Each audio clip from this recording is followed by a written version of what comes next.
Greetings, my dear viewer. You're on the channel The Price of Cheating. The channel is for those who appreciate traditional family values and condemn adultery. So be sure to subscribe to the channel. Let's get started. Samantha was a breathtaking combination of beauty and athleticism.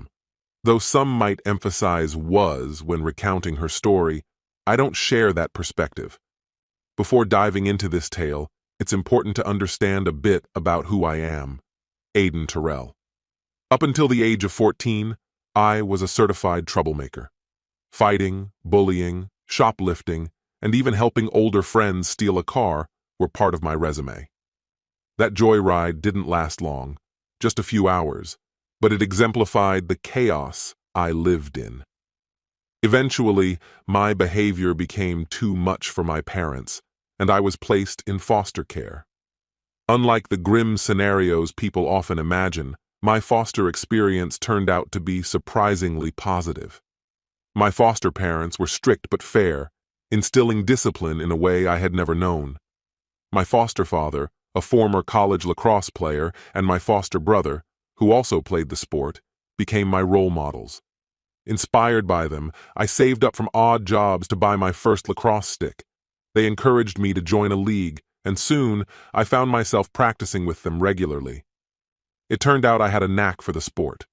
By the time I finished high school, I'd grown to a perfect build for a lacrosse forward, 6 feet 1 inch and 194 pounds, and had honed my skills through relentless effort. That hard work earned me a scholarship to a Big Ten university. For the next 4 years, I balanced my studies in electrical engineering with playing lacrosse, securing a spot as a forward from my sophomore year onward. By the time I graduated, I had both a degree and multiple job offers waiting for me. Around this time, I met Elena, a marketing professional from an ACC school. We hit it off immediately, married at 24, and spent the early years of our marriage enjoying an adventurous, fast-paced lifestyle. At 26, we decided to settle in North Carolina to pursue better career opportunities. There, we met Samantha Peterson and her husband, Logan. They were slightly older than us and undoubtedly the most striking couple we'd ever encountered. Samantha was the epitome of effortless beauty, capable of commanding attention the moment she entered a room. Logan, with his movie star looks, was nearly as captivating, and women clearly noticed. While Samantha initially seemed a bit aloof, I soon realized she was actually kind-hearted, empathetic, and surprisingly introverted, a refreshing contrast to her striking appearance. Over time, we became part of a larger social circle in the research triangle, including couples like Cindy and Dale, Sue and Rick, and Mandy and Carl. Yet, as months passed, I began noticing a shift in how Elena and some of the other women interacted with Samantha. A subtle but palpable hostility emerged, though the reason wasn't immediately clear. The revelation came one day while I was working on a project near the kitchen and overheard Cindy venting to Elena. "God, Eli," she started, using Elena's nickname, "that Samantha just freezes me out. And have you seen the way Dale practically drools over her?" "She's so full of herself," Sue chimed in, "always flaunting her looks. And Rick's no better. He acts like she walks on water." Elena added, "Even Aiden isn't immune. He tries to be subtle, but I've caught him sneaking glances at her." The conversation took a cruel turn when Cindy giggled. "I'd love to see her taken down a peg." Laughter followed, along with a barrage of baseless insults hurled at Samantha. The nastiness of it all grated on me. Finally, I decided I'd heard enough. I walked into the kitchen, loudly announcing my presence. "Oh, hi, Sue. Hi, Cindy." I greeted them nonchalantly, as if I hadn't overheard a word. "What's going on?" "Just some girl talk," Elena replied sweetly, as I kissed her on the cheek. I made small talk for a minute, grabbed a bottle of iced tea, and mentioned I'd be working nearby. With their gossip session disrupted, Sue and Cindy soon left. Their words lingered with me, though. The hypocrisy of it all was infuriating, especially since both Cindy and Sue had flirted with me in the past. Their comments painted Samantha as some kind of seductress, yet I had never witnessed her behaving inappropriately. It was obvious to me that their insults stemmed not from any real fault in Samantha, but from their own insecurities and envy. Elena's behavior had become a source of quiet concern for me over the past several months. Since our relocation to North Carolina, she seemed to undergo a profound change, or perhaps she was simply revealing a side of herself I had never noticed before.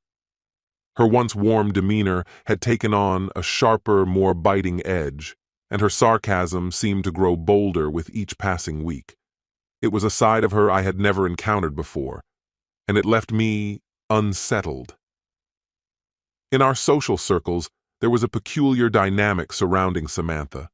She wasn't openly ostracized by our group, perhaps thanks to her husband Logan's undeniable charisma. But there was an undeniable coolness from the women. They didn't outright exclude her, but their avoidance was subtle yet unmistakable. Unlike them, I made a conscious effort to be kind to Samantha. She wasn't attention-seeking in her behavior or dress. Rather, her beauty and grace seemed effortless. Her natural charm wasn't something she flaunted, it simply existed. Then, a year after we settled into the Research Triangle area, tragedy struck. Samantha was in a horrific car accident. The injuries she sustained were catastrophic. Her face was deeply scarred and she lost her left leg below the knee. Despite undergoing numerous plastic surgeries and extensive rehabilitation, she would never fully recover her former appearance.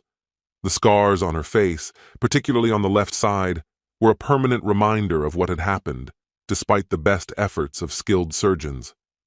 What truly broke my heart was the way the women in our circle reacted. To Samantha's face, they offered hollow words of sympathy, but in private, their comments revealed something much darker, an almost gloating satisfaction at her misfortune. I couldn't shake the feeling that Sue, Mandy, Cindy, and perhaps even Elena viewed her tragedy as a way to level the playing field. But Samantha wasn't my only worry. Elena herself had become a shadow of the woman I once knew. After a year and a half in North Carolina, I found myself increasingly disillusioned with the men in our group as well. Logan, Rick, Dale, and Carl. They seemed trapped in their glory days, constantly reliving their Division III football achievements as if they were monumental. It felt trivial compared to my experience playing Big Ten lacrosse, but I didn't bother pointing that out. It didn't seem worth the effort.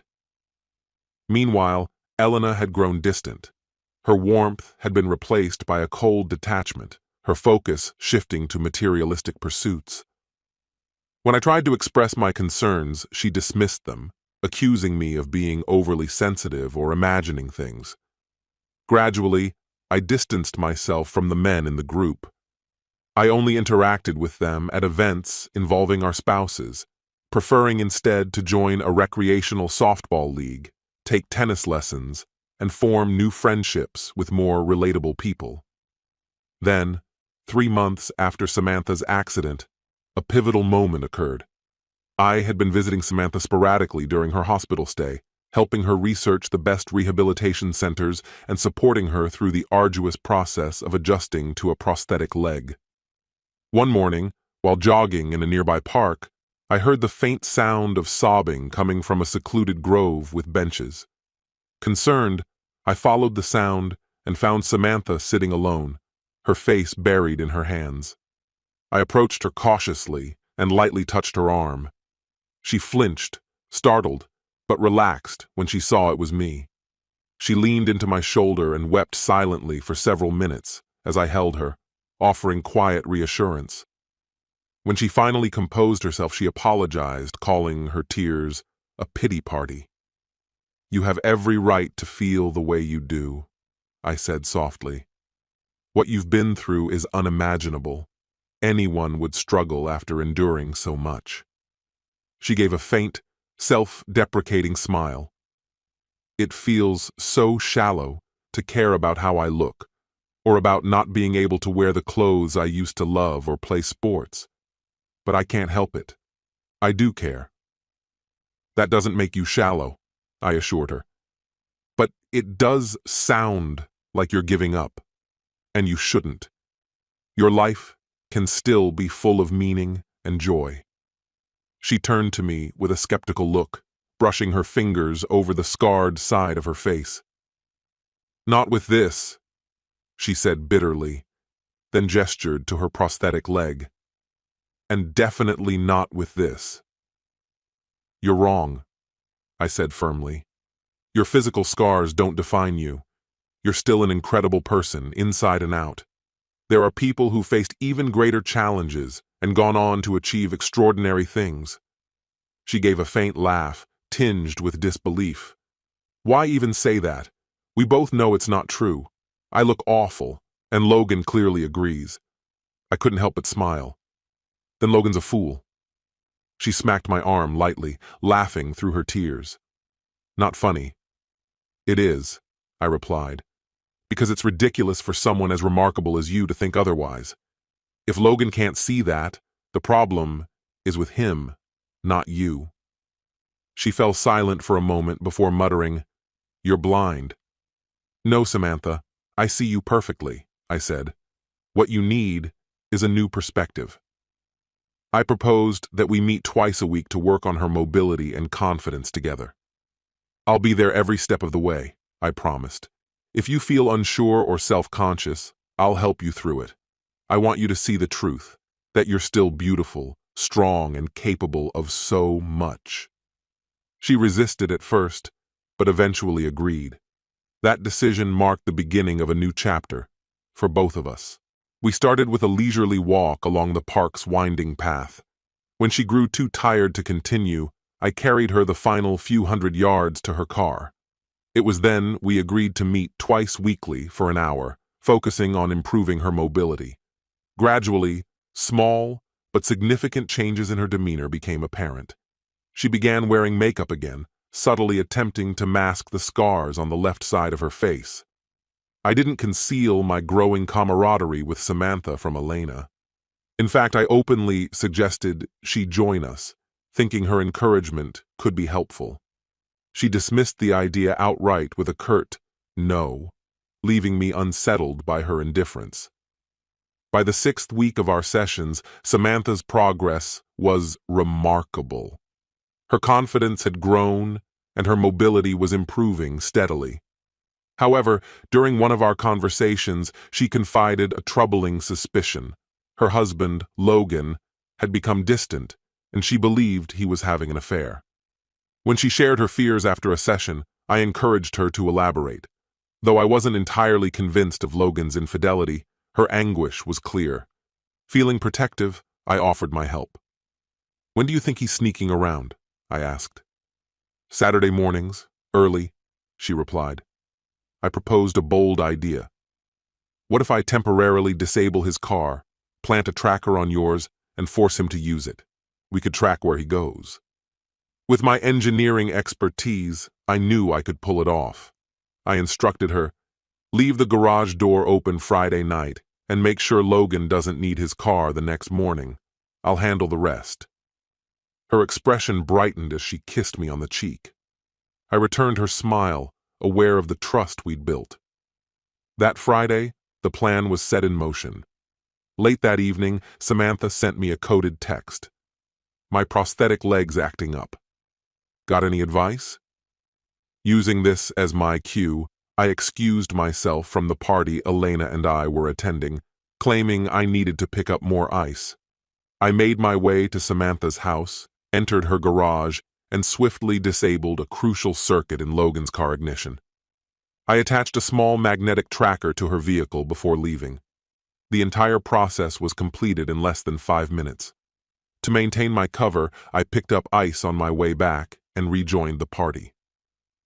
The next morning, with Elena out shopping with one of her friends, Sue or Cindy, I couldn't recall, I monitored the tracker from my computer. As soon as Samantha's car began moving, I followed its signal. What I discovered shocked me.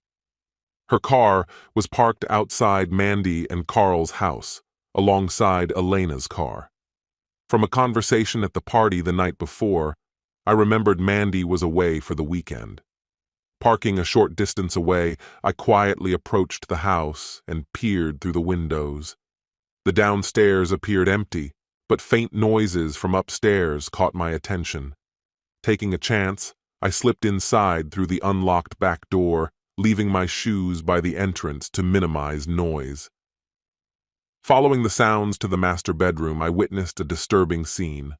Logan and Elena were getting intimate, and Carl and Sue were lying on the same bed.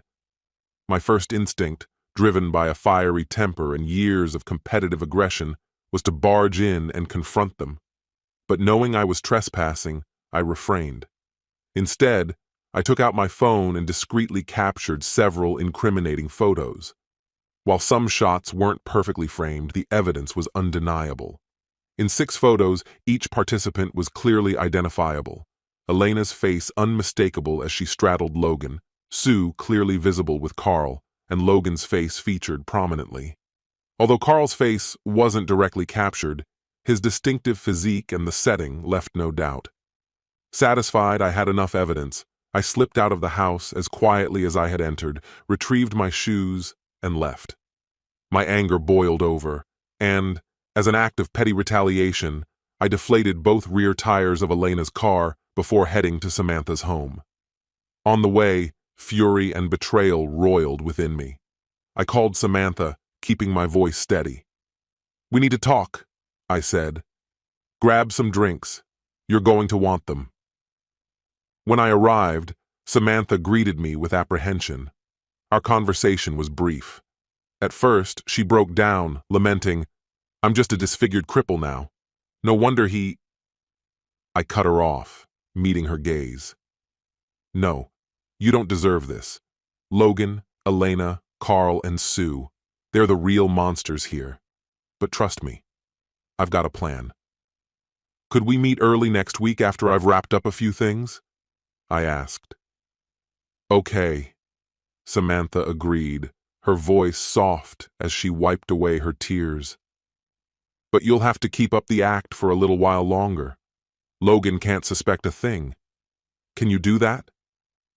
Clearing the last trace of emotion from her face, she straightened her shoulders and gave a determined nod. "Yes, I can. I'll make sure Logan's car is fixed, and then start putting my plan into action. I'll text you the details, most likely by Tuesday or Wednesday." "Thank you, Aiden," she said, her lips curling into a faint smile before she leaned in to kiss my cheek. That small, tender gesture was all it took to ignite something much deeper. I pulled her closer and kissed her with an intensity I hadn't felt with anyone before. She didn't resist. Instead, she returned my passion with equal fervor. When we finally separated, I smiled at her and walked to the garage. There, I undid the short circuit I'd placed in Logan's ignition system, then drove home, satisfied with how things were unfolding.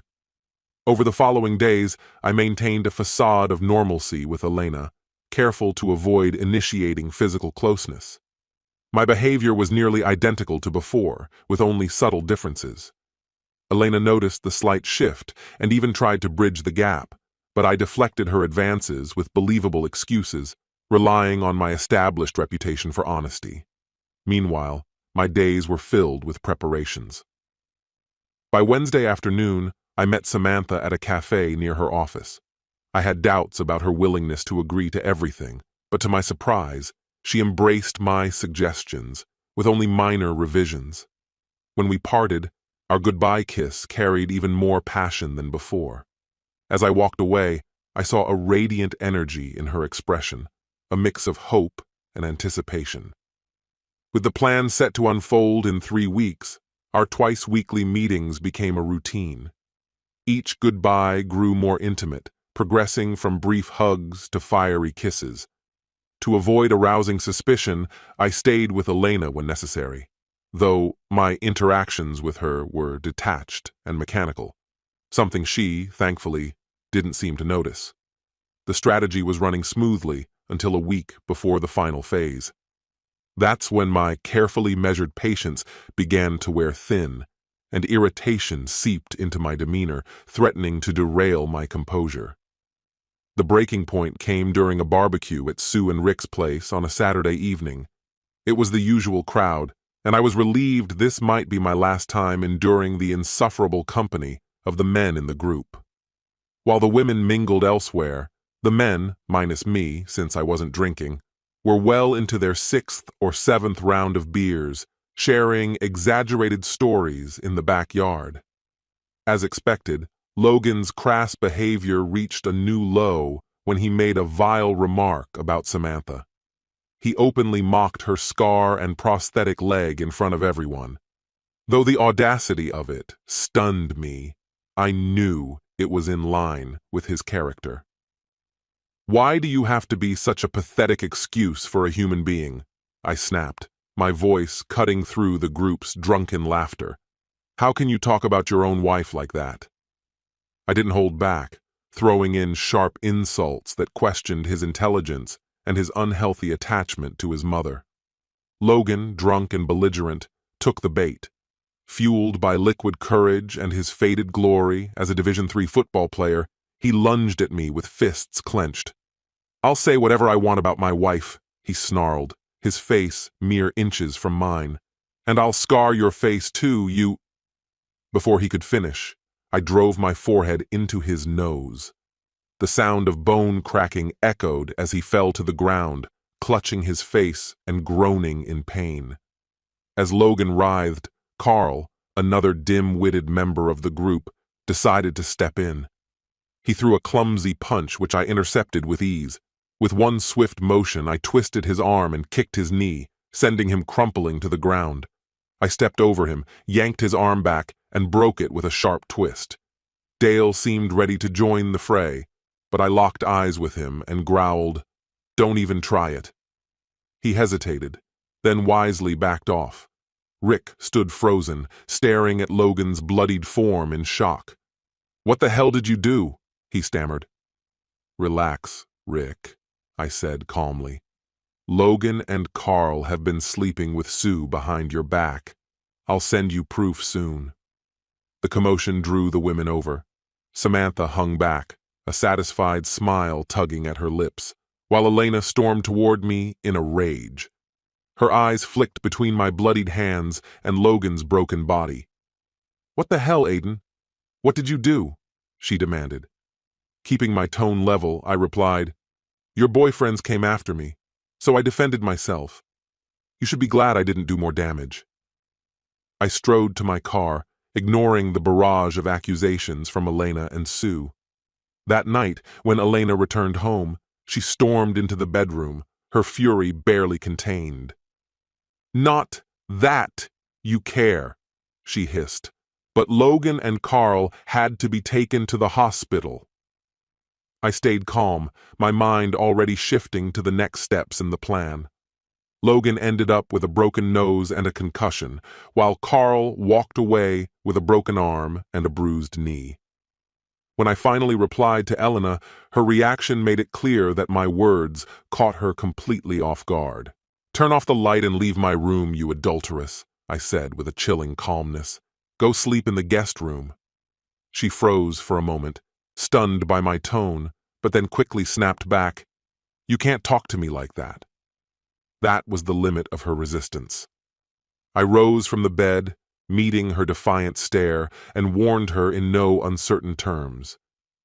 "If you don't leave this room right now, I'll throw you out myself, and you won't have your keys. You can sleep outside or wherever you've been spending your time. I don't care." Her voice faltered. "What are you talking about?" she asked, clearly not yet grasping the weight of my words. Whether it was denial or intoxication, I didn't wait for her to finish. Without hesitation, I lifted her carefully but firmly, carried her out of the room, and locked the door behind her, securing it with the safety bar. She pounded on the door for a few minutes, but I drowned out the sound with a white noise machine. Within 10 minutes, I was asleep. The next morning, I called Samantha to discuss speeding up our plans. "How soon can we move up our getaway?" I asked, my tone light and cheerful. "I've got something to take care of on Monday, but after that, I'm free." I explained my schedule.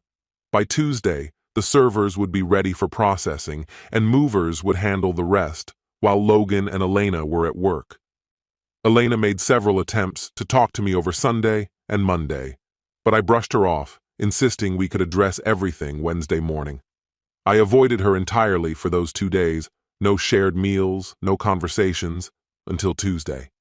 Once she left for work that morning, the movers arrived and packed everything I planned to take with me. After confirming that Logan was also gone, I followed the movers to Samantha's house, where they loaded her belongings as well. Later, I arranged for a driver to pick up Samantha's car and deliver it to Austin, Texas. Once the driver had the keys and instructions, I finalized plans to serve legal papers to Logan and Elena at their workplaces. Simultaneously, I sent photos of their infidelity from my phone to Rick, Mandy, Logan, and Elena. With every detail set in motion, Samantha and I shared a passionate kiss before climbing into my car, ready to leave the research triangle behind. As we hit the road, Samantha gave me a playful glance. "I can't believe I'm starting a new life in a new city with a guy I haven't even slept with," she teased. I chuckled and replied, "That's about to change when we stop near Atlanta tonight. It's going to be amazing because we love and respect each other, and that's all that matters." She laughed, kissed my cheek, and started talking excitedly about our new life, temporary housing in Austin, and the dream home we planned to find. That night, I discovered things about Samantha that I'd always suspected but was thrilled to confirm. Her facial scar and her prosthetic leg didn't diminish her beauty or passion in the slightest. She moved with a confidence that left me in awe, her body capable of breathtaking feats and her curves utterly irresistible. True love and the courage to leave a painful past behind had forged an emotional bond that amplified every moment of physical intimacy. Starting over with Samantha proved to be the best decision of my life, second only to the turning point that pulled me out of a turbulent youth spent in foster care. Both Logan and Elena tried calling us repeatedly, but we only picked up their first calls. We informed them that all further communication had to go through our lawyer. Samantha and I had hired the same attorney. Our assets were already split evenly, and we were prepared to sell the homes or let them buy out our shares. Rick and Mandy also called to ask about the photos I'd sent. I provided them with more context and directed them to our lawyer. What they chose to do with that information, I never found out, and I didn't care. 7 years have passed since we settled in Austin, and my life with Samantha is nothing short of incredible. She now has 3 different prosthetics, each tailored for specific activities, including one for jogging. We often go running together, pushing our 2 children in strollers. At first, she was hesitant to wear anything other than long pants in public, but I reassured her that her legs, prosthetic and natural, were stunning. These days, she wears shorts and skirts with confidence. Every day we say, "I love you," and we mean it with all our hearts. As for Logan and Elena, I have no idea what happened to them, and I couldn't care less. This concludes the story. If you like it, then put your powerful like and subscribe to the channel.